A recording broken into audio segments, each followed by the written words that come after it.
the things that I'm using is the amazing clear cast. It's 2-part. The A side is much thicker.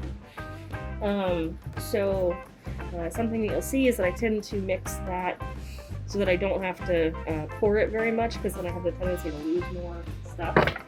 So the set that I'm working on today is a much lighter version of this, and where the glitter is better. So the first thing I'm going to do is I'm doing a single set. So for the teaspoon, so I've been doing this in teaspoons because that is it's hard to see now because they're so old. But I've been doing this in teaspoons because that's the easiest thing to measure with, the most graduated thing to measure with in these. So I recognize that we have a bit of a glove shortage right now. And I wish that I did not have to use gloves to continue my business. But at least I don't use up very many at a time. It's like 1 set per day, maybe.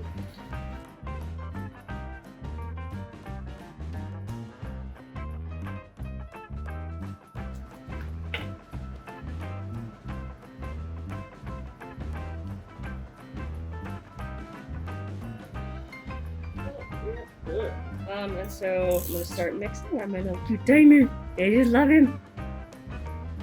I'll set him for 5 minutes. That just helps me ensure that I have mixed it thoroughly. But at this point, I kind of just have a good sense of, like, I could do it without the timer. But it's one, he's really cute, and I like using him, a little timer. But 2, if I get distracted or something, I can't really risk under mixing my resin.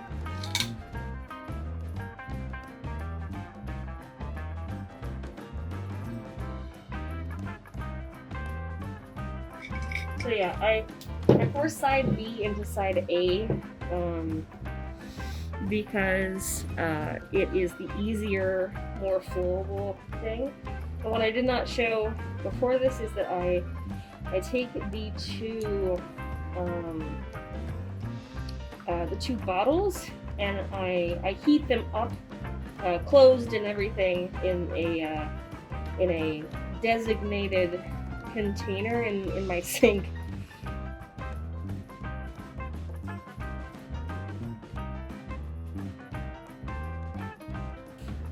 But I make sure that I scrape the bottom and the sides, and because stuff will stick to the stir stick, and then that will be relatively unmixed compared to the other stuff. Okay, I'm looking at my timer and about halfway there, so usually about the halfway point I'll pour it.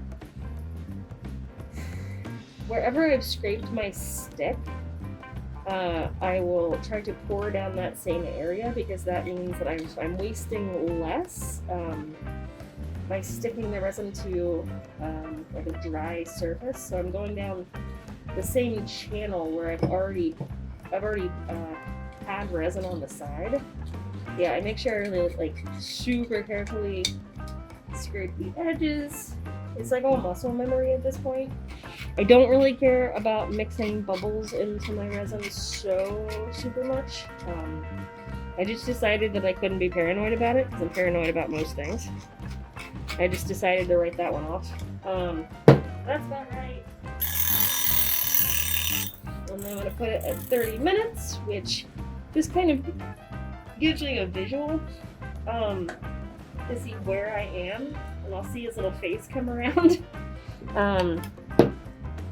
So what I'm going to do, for this one I'm putting, let's see, a lot of times with these larger syringes you kind of have to prime them, you have to like fill in all the gaps so it's suctiony enough, but I try to reuse my cups, but I need these to be clear as much as possible. So this guy, about 4, what is this, millimeters? It's gonna be black, so I'm just putting a little bit in here. I'm not adding very much black at all. Do that so it doesn't coat the entire bottom.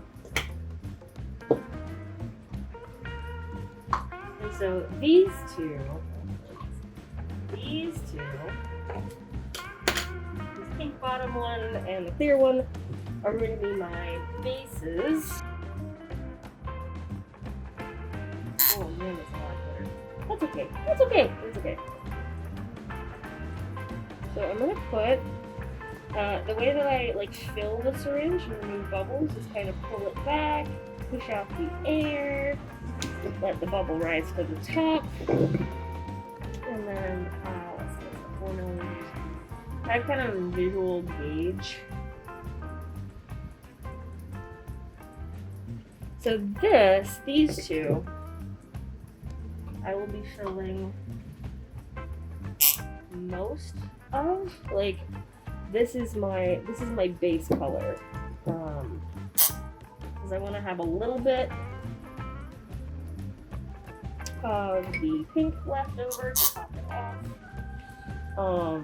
But I'm swirling it in with the clear glitter, so that the glitter has a chance to show up true and not be colored by the pink.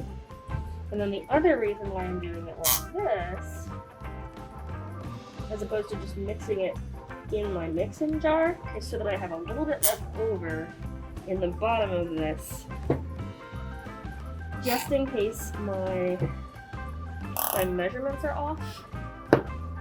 Because one big thing about this that I'm really nervous about is what I'm about to do, which is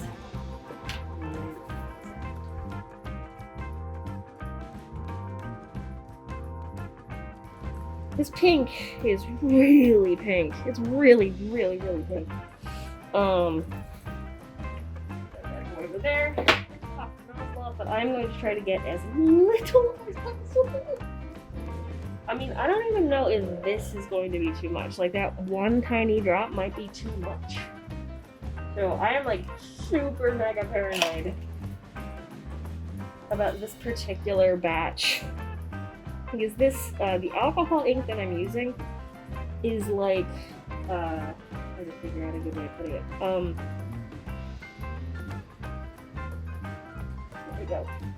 It kind of gets darker as it cures a little bit. Like the color sort of changes, so you're kind of, it's always a bit of a guessing game.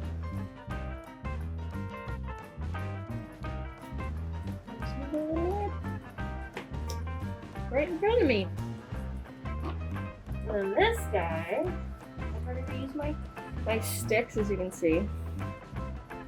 So this one I was able to use the pink bottomed, like, old cup that I had, because I didn't really need to see the quality of the color, because I'm just like using glitter.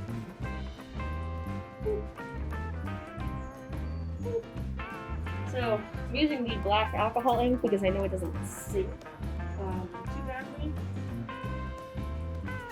Alright, so we got our purple, we got our pink, or we got our clear glitter, our pink, our black streak. Fine. So I'm gonna do the pink first. Only because I don't want the glitter to be at the bottom from the get-go. I do this, I pull it back, I let the bubble like come to the top, like squeeze the bubble out, suck up some more.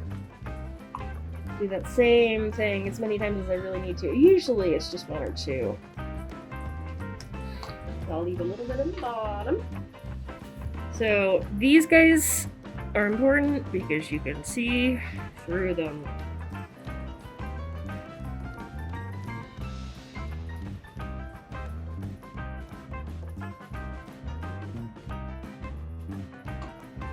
And then I'm going to switch to the glitter.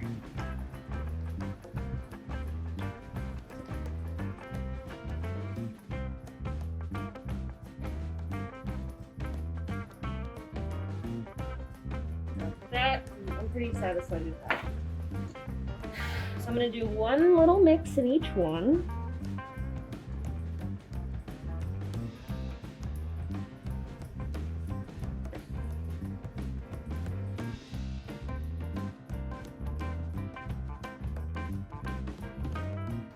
Try this. Put this down, concentrate it.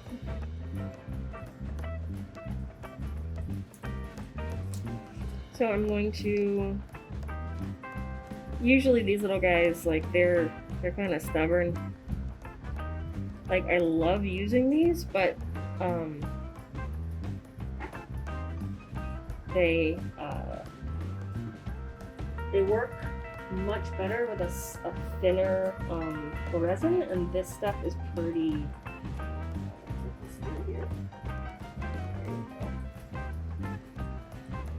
Alright.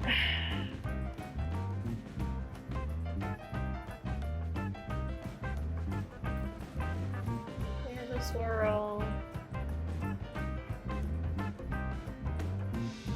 There's a swirl. There's a swirl.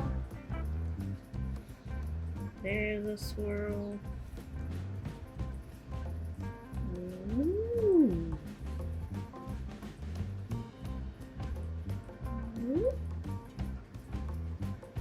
And so I'm just like barely pushing down on my little syringe. Something like that.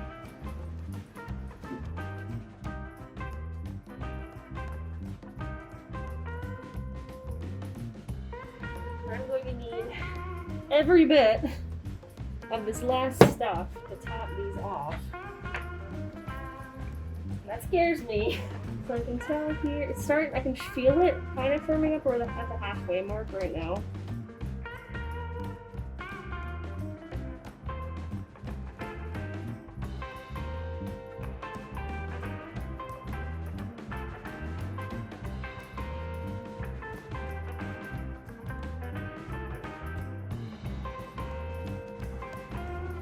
So I have little registration marks in each one of these little dots to make sure that I get it back in the right place. Each one of these has a little vent hole in the top, which it's sort of a sprue, but it's not much of one. It just kind of breaks right off without leaving much of a mark. So as you may have been able to guess, the stuff that I do is very, very small batch. Like, I do 2 sets. I rarely do 3 sets at a time. The rubber bands, at least in my case, with these particular molds, are very important because there's a little bit of spring tension. In the silicone that has a tendency to pop back out, which creates bubbles, big bubbles that I can't fix.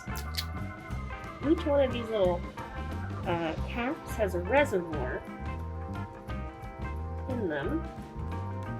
Tiny little thing that I just kind of cut out after the fact because I was learning how to make it.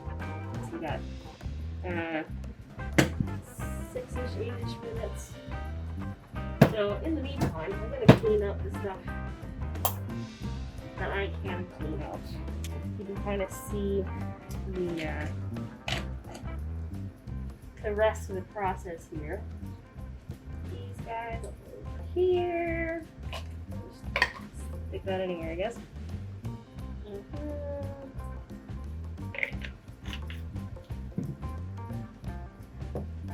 So I will suck up some acetone with each one of my syringes. Let it kind of sit in there for a second.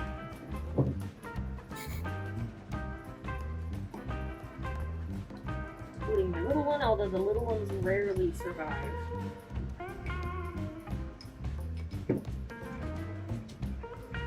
Put up what's left in this other one. Kind of swirl it around and trying to get the bulk out of the bottom.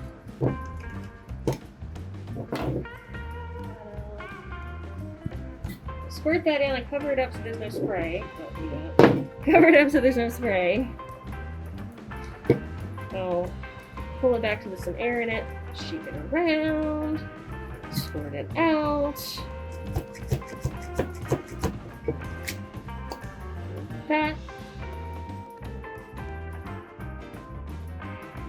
I'll take my leftover paper towel. Like I tried to use up like half a paper towel per thing. And then this guy is like covered in some acetone.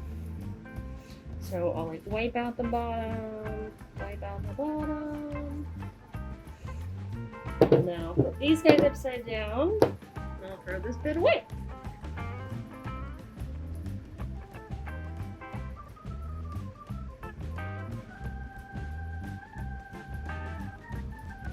And so in like 6-ish minutes, I'll flip it again.